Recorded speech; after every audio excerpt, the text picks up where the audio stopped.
Good evening, friends. It's Saturday night, and we had a wild hair up our...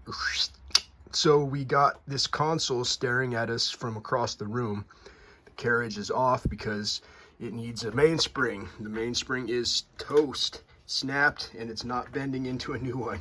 It is brittle, it is worn out, and it needs a new one. So I had a stack of parts machines over here that I was going through, and I was thinking, which one's the worst one? And so I found the worst one, and I extracted its mainspring out of it. So we have the mainspring extracted from the console machine, the console 1511, and a Royal Quiet Deluxe. Now these aren't interchangeable because the arbor that goes through the center that bolts it onto the actual chassis is completely different.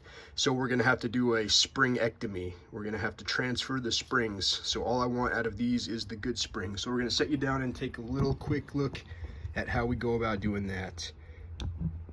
Get you guys all adjusted up, get this console off the desk.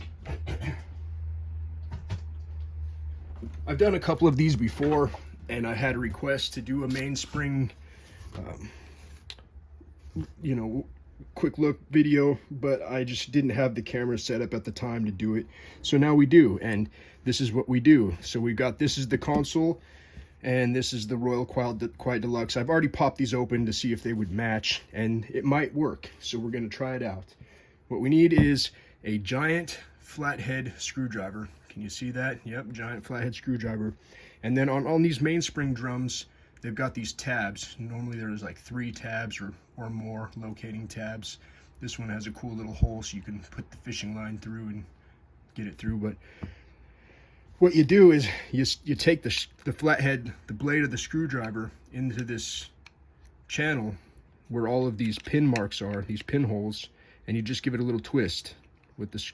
You give the screwdriver like a twisting motion like this, and you go around in circles. Oops, we're doing the wrong side. So there you go.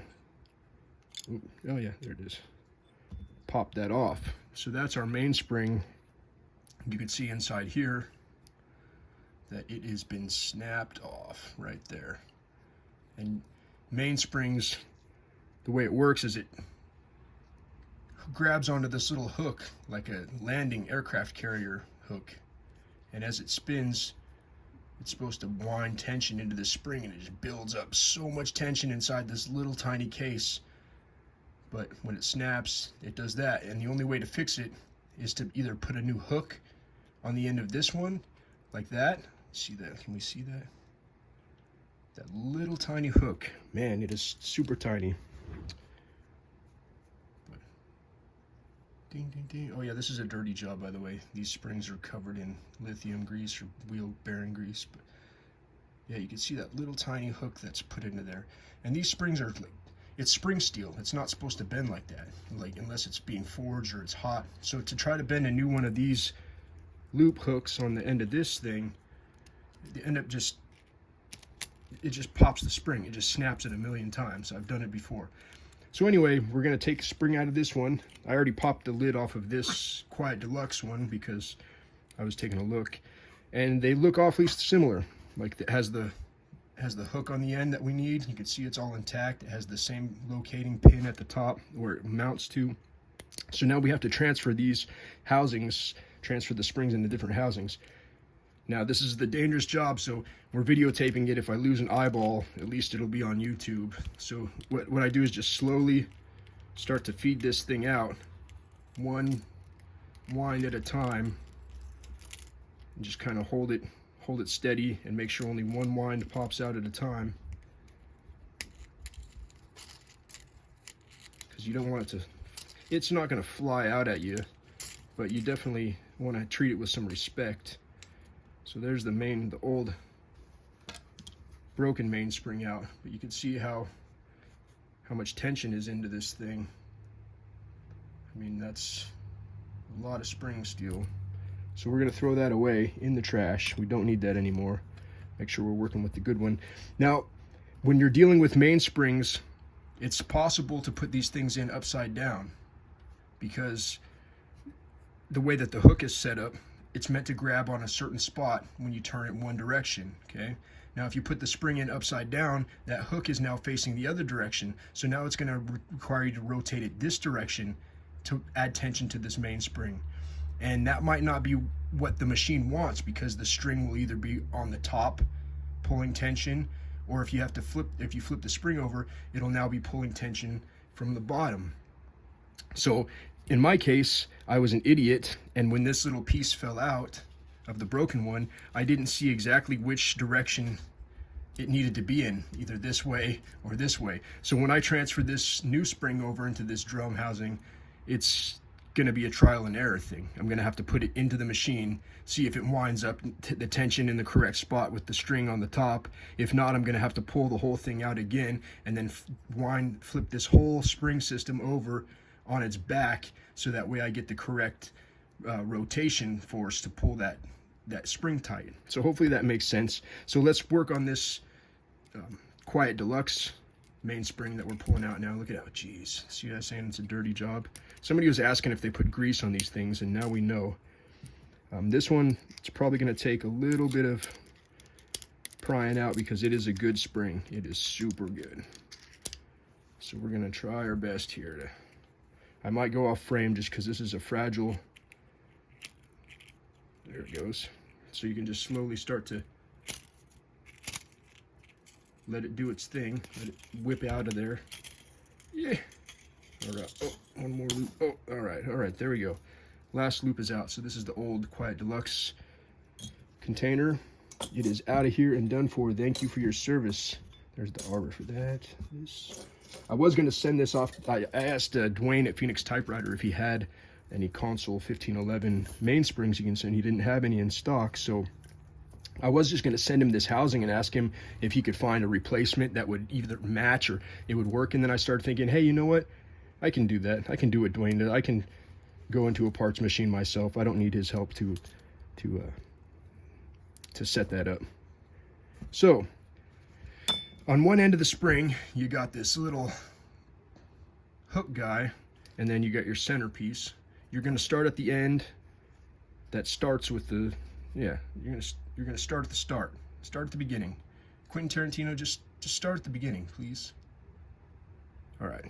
So this has a little hook thing that goes right here, and it looks like it's not going to line up right, because the way our center hook wants to go, it wants to go like this. It wants to sit in there like that. And then if you look at our end, where's the mounting point? Right here. If you look at the mounting point right here, you see it? That little hook thing? It wants to go like this, but it's set up for this direction. So in order to make this whole thing work, we're going to have to take this end hook, focus. We're going to have to take this end hook and bend it in the opposite direction. So the mounting hook is now going to be onto that side of the thing.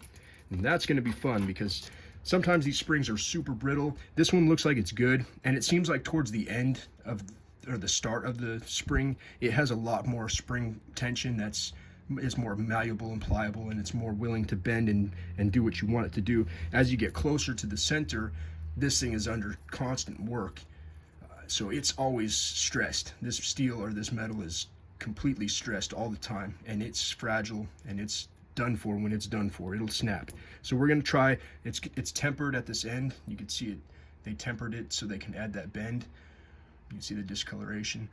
So hopefully I'll be able to just bend this and flip the hook to the opposite side, but I'm not counting on things being super easy. So we're going to try to get it on camera, and if it doesn't work out, if it ends up breaking a bunch, I'll end the video and we'll just call that the tutorial, because we got the gist of it down.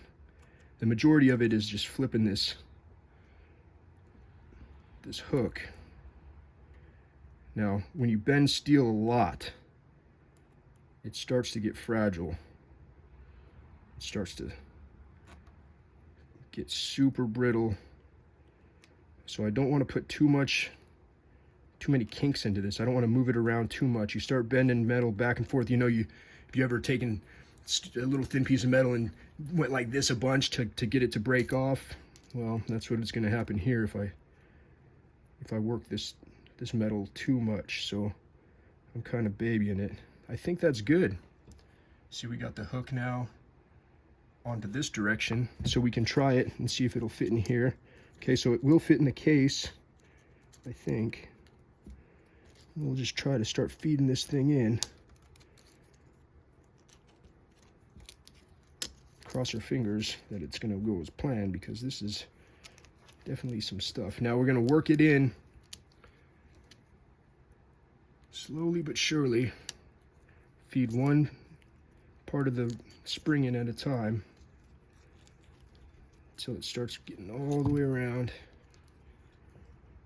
Now it looks like this spring is a little thick, so hopefully when we put it in this case, the case lid on, it'll close, but if not, it's not going to work. So this is just a test.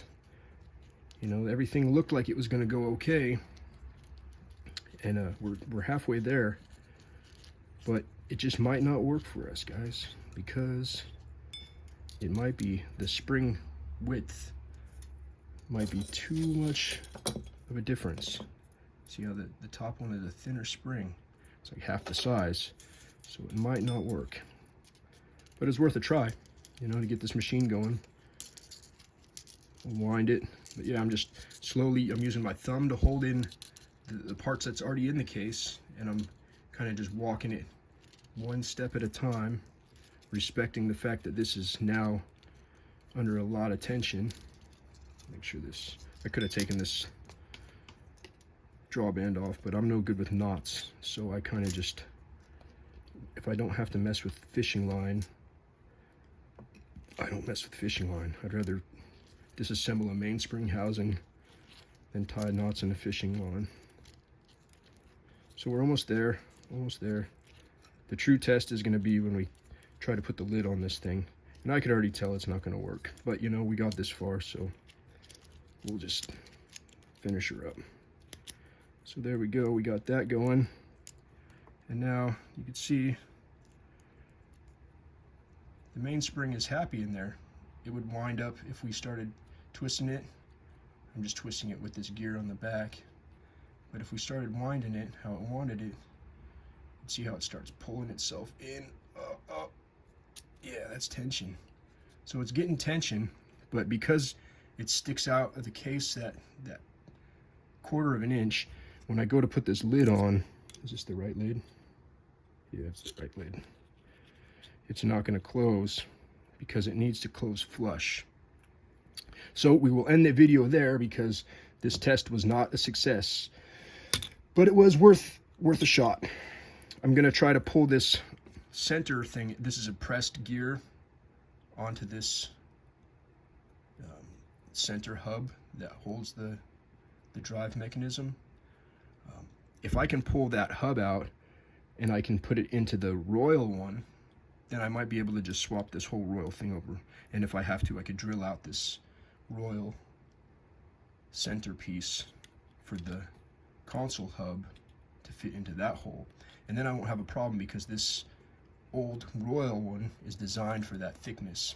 And then I would just have to ditch the this one. Oh, shouldn't drop that. So anyway, this is a 13-minute video of nonsense of a test run of a mainspring housing setup, but we figured some stuff out, we learned some things, and now we have to try round 2. So Hot Rod Typewriter Company out. I wasted 14 minutes of our day to teach us all a lesson, which is fine. It's how it goes sometimes. Hope you enjoyed it. Like, thumbs up, subscribe, all that normal YouTube stuff. But all right, guys, have a good weekend. Talk to you later. Bye.